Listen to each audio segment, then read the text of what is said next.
On poursuit avec un habitué des soirées de poésie, M. Jean-Yves Métellus. Oh.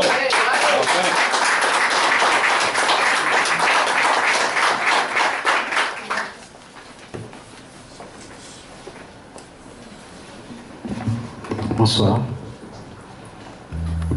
Je préfère dire mes textes plutôt que de les lire, mais j'ai pas eu le temps d'apprendre celui-ci, donc je vais faire un peu comme tout le monde pour le lire. Je remercie Jean et Chantal de m'avoir invité à cette nouvelle famille pour cette aventure collective. J'espère que ce ne sera pas la dernière fois.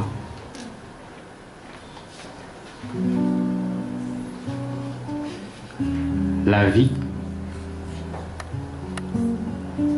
est-ce la parole évoquée comme instance éternelle qui recoule la trajectoire humaine aux prémices du temps? Est-ce un chant d'allégresse où se rejoignent des entités mystiques, tels préludes inconnus aux blancheurs éternelles? Errant souvent dans le moment, est-ce l'onde cavalière, dense et colorée, agglutinée de songes bulbeux, de bruits de guerre et de décombres entre les murs? Est-ce un voyage infini, au cœur des astres, aux vertus oniriques, où naissent des voix multiples dans l'air sombre du silence? Quand je ne sais comment m'accoster au sommeil, que je trompe ma solitude, couronne l'ennui de mystère, peuple l'imaginaire de secrets ainsi dans des jets de couleurs qui cherchent leur part de lumière. Serait-ce encore cette proximité, poussant l'être à s'aimer dans l'altérité de ses formes? Qu'en est-ce sans encombre des cités vierges, l'essence profonde du mystère et la force des signes?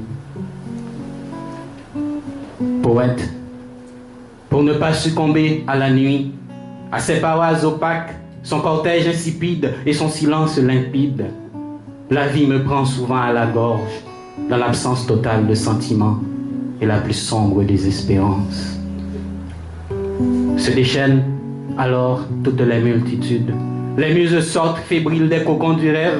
L'air s'évente à travers port. J'aime modeler mon âme tel un sanctuaire, un temple de gloire pour la suprématie des dieux solaires, les seuls tutélaires de beauté. Enfin, la vie, ici ou ailleurs, demeure cet exil contre la déhiscence de l'ennui et de son spectre éphémère, voire l'imposture de sa présence, quand les yeux s'écarquillent dans la clameur du vide et que transmettent la mort. Merci.